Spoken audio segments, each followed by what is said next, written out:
नमस्कार, मैं हूं सत्यपाल और आप देख रहे हैं CWB हिंदी न्यूज। आज 29 जनवरी 2023 दिन रविवार। आइए सबसे पहले एक नजर डाल लेते हैं आज दिन भर की सुर्खियों पर। जिला न्यायालय रेवाड़ी में आई भर्ती 8वीं पास कैंडिडेट कर सकते हैं आवेदन। हरियाणा सरकार द्वारा महिलाओं को उच्च शिक्षा के लिए दिया जा रहा है ऋण, जानेंगे पूरी खबर। फरीदाबाद के सूरजकुंड मेला इस बार 3 से 19 फरवरी तक चलेगा। अच्छी ग्रेडिंग वाली नर्सरियों को मिलेगी दोबारा खोलने की अनुमति। 31 जनवरी को हो रहा है कार्यकाल समाप्त। रोहतक में सरपंचों ने भरी हुंकार, रविवार को करेंगे रोड जाम। ई टेंडरिंग और राइट टू रिकॉल का कर रहे हैं विरोध। हरियाणा के महेंद्रगढ़ जिले के नारनौल में NHAI ने किया ढोसी पाड़ का निरीक्षण। रोपवे बनाने और इसके स्टेशन को लेकर जांचा मौका। MLA अभय रहे मौजूद। ईरान में 5.9 तीव्रता का भूकंप, 2 की मौत, 70 घायल। ईरान के पश्चिमी अजरबैजान प्रांत में कई इलाकों में तेज झटके महसूस किए गए। केंद्रीय मंत्री संजीव बालियान ने HPSC की भर्ती प्रक्रिया पर उठाए सवाल, कहा जवाबदेही तय होनी चाहिए। आसमान में टकराई फाइटर्स, मध्य प्रदेश के मुरैना में भयानक विमान हादसा हुआ। भारतीय वायुसेना के 2 फाइटर एयरक्राफ्ट क्रैश हो गए। हादसे में एक पायलट शहीद। अब खबर विस्तार से।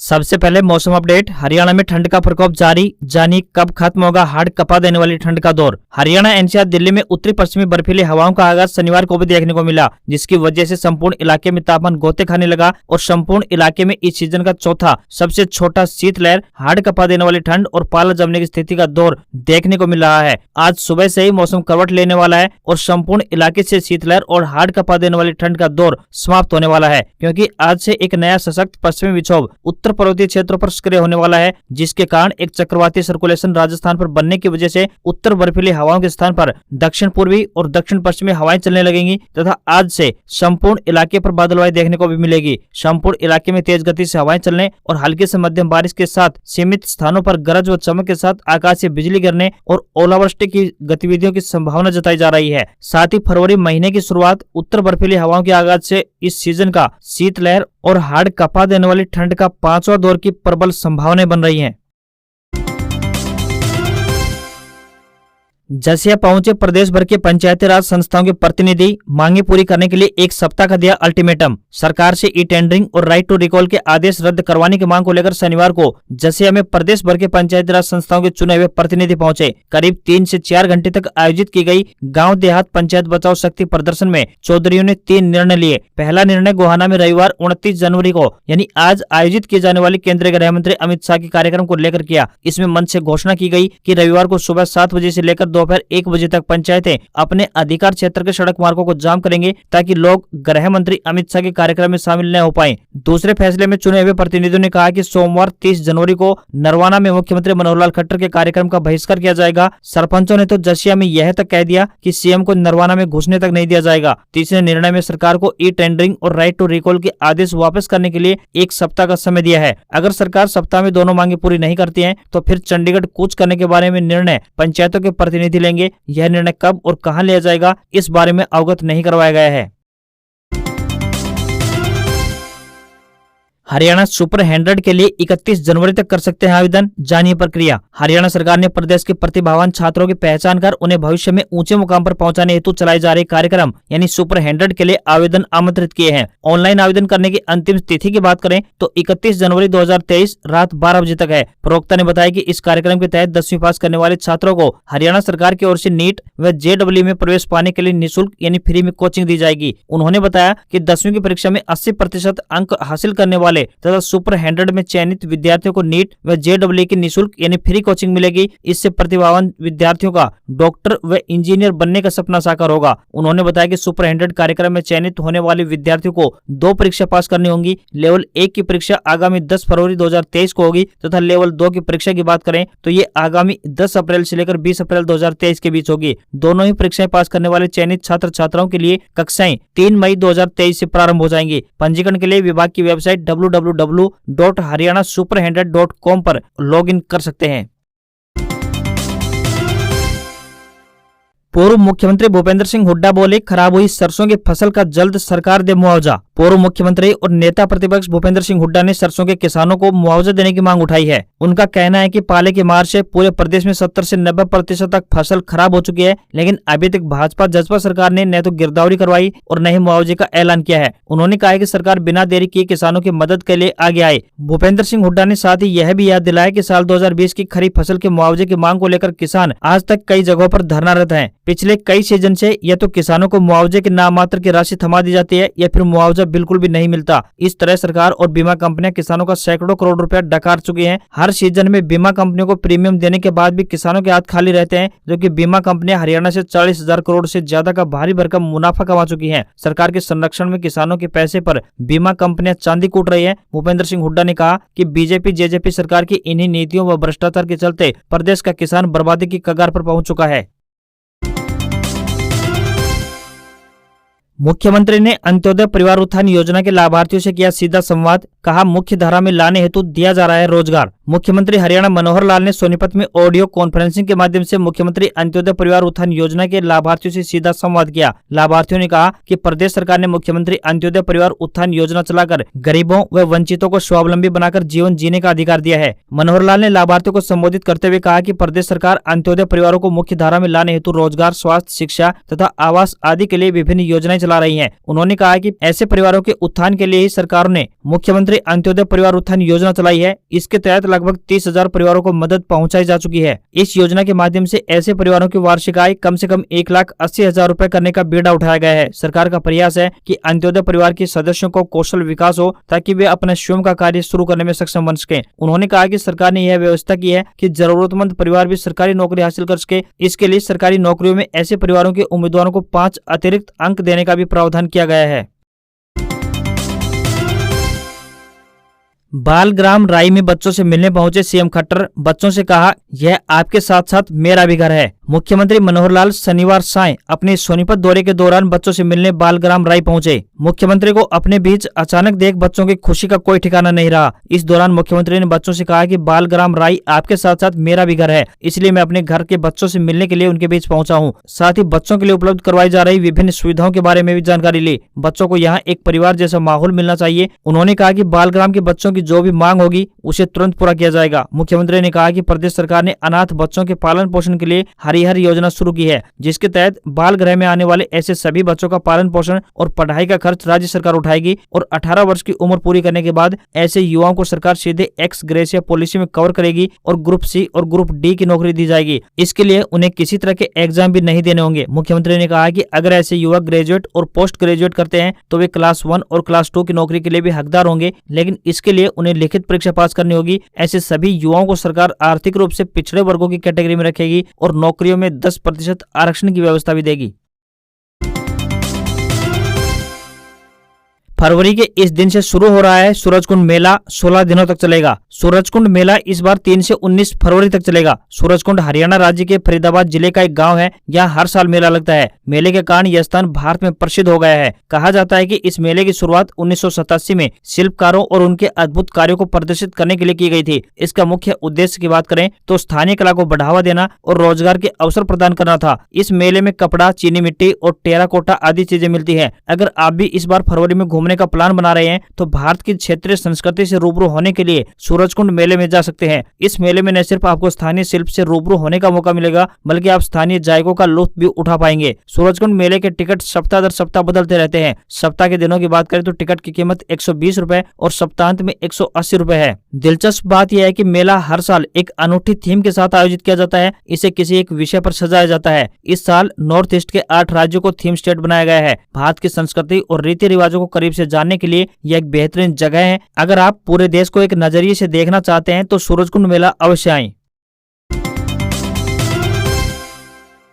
पंडित जसराज की जयंती पर सीएम मनोहर लाल खट्टर ने की कई घोषणाएं। मुख्यमंत्री हरियाणा मनोहर लाल ने संगीत मार्तंड पंडित जसराज की 93वीं जयंती पर उन्हें भावभीनी श्रद्धांजलि अर्पित करते हुए पंडित जसराज जी के गांव पीली मंदोरी जिला फतेहाबाद के दोनों प्रवेश द्वारों पर पंडित जसराज स्वागत द्वार बनाए जाने की घोषणा की है। इसके अलावा गाँव में पुस्तकालय के नए भवन का निर्माण तथा पंचकुला में स्थापित ऑक्सीवन का नाम पंडित जसराज ऑक्सीवन रखने की भी घोषणा की। मुख्यमंत्री ने यह घोषणाएं चंडीगढ़ में पंडित जसराज जी की जयंती तथा पंडित जसराज कल्चरल फाउंडेशन की पहली वर्षगांठ के अवसर आयोजित एक समारोह में बतौर मुख्य अतिथि संबोधित करते हुए की। इस अवसर पर मुख्यमंत्री ने अपने ऐच्छिक कोष से पंडित जसराज कल्चर फाउंडेशन को 21 लाख रुपए देने की घोषणा भी की है। मनोहर लाल ने कहा कि पीली मंदोरी गाँव में लड़के व लड़कियों के लिए 2 वॉलीबॉल नर्सरियां भी स्थापित की जाएंगी। गाँव में पार्क व व्यायामशाला का निर्माण किया जाएगा। गाँव के गंदे पानी के जोड़ों को हरियाणा तालाब प्राधिकरण के माध्यम से उनकी सफाई, जीर्णोद्धार व सौंदर्यीकरण किया जाएगा। मुख्यमंत्री ने कहा कि कला एवं संस्कृति हरियाणा की धरती का अभिन्न अंग है। साथ ही मुख्यमंत्री ने अपने संबोधन में कहा कि पंडित जसराज जी ने राज्य का गौरव बढ़ाया है और उनकी विरासत को आगे बढ़ाने के लिए राज्य सरकार ने पंडित जसराज के गांव पीली मंदोरी के विकास की रूपरेखा तैयार की है। राज्य स्तरीय महिला पुरस्कार के लिए 31 जनवरी तक करें आवेदन। सुषमा स्वराज पुरस्कार के लिए 5 लाख रुपए व प्रशस्ति पत्र देकर किया जाएगा सम्मानित। हरियाणा महिला एवं बाल विकास विभाग की ओर से राज्य स्तरीय महिला पुरस्कार 2022-23 के लिए आवेदन अब 31 जनवरी तक कर सकते हैं। पहले ही इनकी अंतिम तिथि की बात करें तो 30 दिसंबर 2022 थी। विभिन्न क्षेत्रों में उपलब्धियां प्राप्त करने वाली इच्छुक महिलाएं नारनौल में पुराना लघु सचिवालय प्रथम तल पर स्थित महिला एवं बाल विकास कार्यालय में 31 जनवरी तक आवेदन जमा करवा सकती हैं। यह पुरस्कार प्रत्येक वर्ष अंतर्राष्ट्रीय महिला दिवस पर यानी 8 मार्च को प्रदान किए जाते हैं। यह जानकारी देते हुए महिला एवं बाल विकास अधिकारी संगीता यादव ने बताया कि सुषमा स्वराज पुरस्कार के लिए 5 लाख रुपए व प्रशस्ति पत्र देकर सम्मानित किया जाएगा। उन्होंने बताया कि आवेदन के लिए अभ्यर्थी अपना संपूर्ण बायोडाटा साथ लेकर आए। आवेदन से संबंधित जानकारी www.wcdhry.gov.in वेबसाइट पर देख सकते हैं। हरियाणा सरकार द्वारा महिला साक्षरता पर दिया जा रहा है विशेष ध्यान। महिलाओं को उच्च शिक्षा के लिए दिया जा रहा है ऋण। कुरुक्षेत्र के अतिरिक्त उपायुक्त अखिल पिलानी ने कहा है कि हरियाणा सरकार द्वारा महिला साक्षरता पर विशेष बल दिया जा रहा है। इसके लिए शिक्षा ऋण योजना भी चलाई गई है। कोई भी महिला इस योजना के माध्यम से ऋण लेकर अपनी अधूरी शिक्षा को पूरी कर सकती है। उन्होंने कहा कि हरियाणा महिला विकास निगम का मुख्य उद्देश्य महिलाओं को सामाजिक, आर्थिक, स्वास्थ्य और शिक्षा के प्रति जागरूक करना है। अत्यधिक फीस व बैंकों के शिक्षा ऋण पर अधिक ब्याज दर के कारण महिलाएं अपनी शिक्षा पूरी नहीं कर पाती थी, लेकिन हरियाणा महिला विकास निगम ने बैंकों के माध्यम से महिलाओं को शिक्षा ऋण पर 5% ब्याज दर पर सब्सिडी प्रदान की जा रही है। इस योजना से महिलाएं अपनी व्यावसायिक शिक्षा, डिप्लोमा, स्नातक व स्नातकोत्तर व चिकित्सा आदि के लिए ऋण प्राप्त कर सकती हैं। इस योजना के तहत हरियाणा की प्रत्येक महिला ऋण के लिए पात्र होंगी। शिक्षा ऋण के लिए आमदनी, जाति एवं संप्रदाय मापदंड नहीं है। सुखोई और मिराज क्रैश, एक पायलट की मौत। ग्वालियर से उड़े मुरैना में टकराए मिराज, वहीं तो सुखोई 90 किलोमीटर दूर भरतपुर में गिरा। शनिवार सुबह एक बड़ा हादसा हुआ। एयरफोर्स के 2 फाइटर प्लेन सुखोई 30 और मिराज 2000 शनिवार सुबह 10 बजे से 10:30 बजे के बीच ग्वालियर के पास आपस में टकराकर क्रैश हो गई। सुखोई पर 2 और मिराज पर 1 पायलट सवार थे। हादसे में सुखोई के दोनों पायलट इजेक्ट होने में कामयाब रहे, लेकिन मिराज के pilot wing commander Hanumant Rao सारथी की मौत हो गई। एयरफोर्स ने बताया कि सुखोई से इजेक्ट हुए दोनों पायलट घायल हैं। इनके नाम अभी तक नहीं बताए गए हैं। एयरफोर्स का कहना है कि दोनों सुखोई और मिराज ने रूटीन ट्रेनिंग के लिए उड़ान भरी थी। मिली जानकारी के मुताबिक दोनों ट्रेनिंग के दौरान बेहद फास्ट उड़ान भर रहे थे, तभी दोनों आपस में टकरा गए। टकराने से मिराज में आग लग गई और वह मध्य प्रदेश के मुरैना के पहाड़गढ़ में जा गिरा। इसे सबसे ज्यादा नुकसान पहुंचा। इसके पायलट की मौत हो गई। टकराने के बाद सुखोई में आग नहीं लगी, लेकिन उसके विंग्स टूट गए। उसके दोनों पायलटों को जब लगा कि एयरक्राफ्ट क्रैश होने वाला है, उन्होंने खुद को इजेक्ट कर लिया। दोनों पायलट पैराशूट के सहारे जमीन पर आ गिरे। इसके बाद सुखोई बिना पायलट के पहले वाले घटनास्थल से करीब 90 किलोमीटर दूर राजस्थान के भरतपुर जिले के पिंगोरा में जा गिरा। वहां मौजूद लोगों ने भी विंग्स टूटने की पुष्टि की। उन्होंने बताया कि जब विमान गिरा तब उसके विंग्स नहीं थे। हादसे के बाद रक्षा मंत्री राजनाथ सिंह ने सीडीएस जनरल अनिल चौहान और वायुसेना प्रमुख air chief marshal VR Chaudhari से पूरे मामले की जानकारी ली। हादसे की जांच के लिए भारतीय वायुसेना ने कोर्ट ऑफ इंक्वायरी बैठा दी है। मन की बात का 97वां एपिसोड आज। पीएम मोदी सुनाएंगे न्यू इंडिया की प्रगति की कहानी। सुपरफूड मिलेट्स पर भी करेंगे चर्चा। प्रधानमंत्री नरेंद्र मोदी आज देशवासियों से मन की बात करेंगे। यह इस कार्यक्रम का 97वां एपिसोड होगा, जो इस साल का पहला एपिसोड भी होगा। इस संस्करण में पीएम मोदी न्यू इंडिया की प्रगति की कहानी शेयर करेंगे। देश के विकास को लेकर नए साल में लोगों की उम्मीदों और आशाओं पर बात करेंगे। इस एपिसोड में प्रधानमंत्री ज्वार, बाजरा, रागी जैसे मोटे अनाज और उनकी विशेषताओं के बारे में भी बात करेंगे। पीएम मोदी की अगुवाई में भारत सरकार ने साल 2023 को इंटरनेशनल ईयर ऑफ मिलेट्स यानी मोटे अनाज का अंतर्राष्ट्रीय वर्ष घोषित करने का प्रस्ताव रखा था, जिसे संयुक्त राष्ट्र महासभा ने स्वीकार किया था। पीएम मोदी भारत को मोटे अनाज के हब के तौर पर विकसित करने का विजन रखते हैं।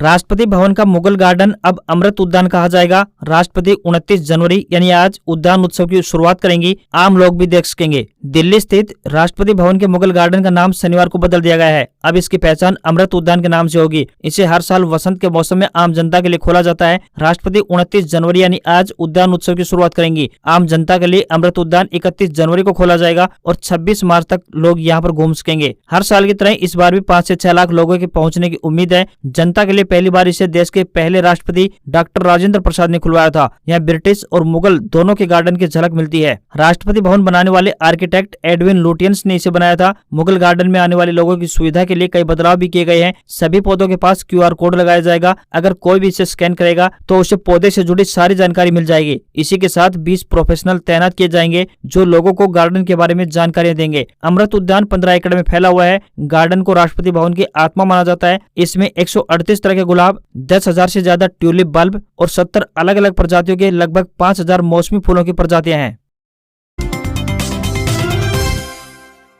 Rewari court jobs update. जिला न्यायालय में आई भर्ती 8वीं पास जल्द करे आवेदन। डिस्ट्रिक्ट एंड सेशन जज रेवाड़ी में चपरासी, चौकीदार व प्रोसेस सर्वर के पदों पर भर्ती के लिए आवेदन मांगे गए हैं। यह भर्तियां कॉन्ट्रैक्ट आधार पर की जाएंगी। पुरुष या महिला जो भी उम्मीदवार इच्छुक हैं वह अपने आवेदन भारतीय डाक के माध्यम से भेज सकता है। आवेदन करने की अंतिम तिथि की बात करें तो 10 फरवरी 2023 है। इंटरव्यू की तिथि प्रोसेस सर्वर के लिए 20 फरवरी से 27 फरवरी 2023 तक रहेगी। वहीं चपरासी व चौकीदार के लिए इंटरव्यू की तिथि 28 फरवरी से 6 मार्च 2023 तक रहेगी। वहीं चपरासी व चौकीदार के पदों के लिए उम्मीदवार का 8वीं पास होना जरूरी है, जबकि प्रोसेस सर्वर के पदों के लिए उम्मीदवार 10वीं पास होने चाहिए। किसी भी वर्ग के उम्मीदवार को कोई भी आवेदन शुल्क नहीं देना है, यानी ये भर्तियां बिल्कुल निःशुल्क हैं। न्यूनतम आयु 18 वर्ष और अधिकतम आयु 42 वर्ष से ज्यादा नहीं होनी चाहिए। इन पदों के लिए आपको ऑफलाइन आवेदन भेजने होंगे।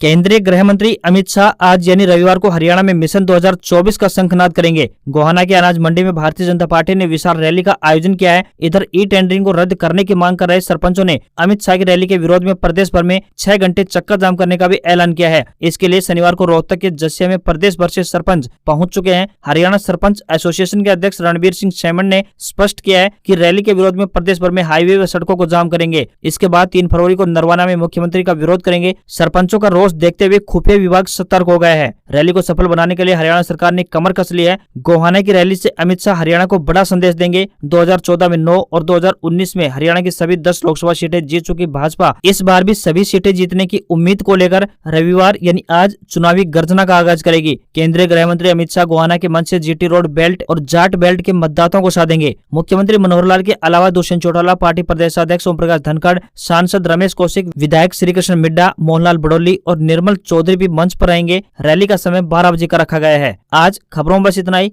देखते रहिए CWB हिंदी न्यूज। नमस्कार।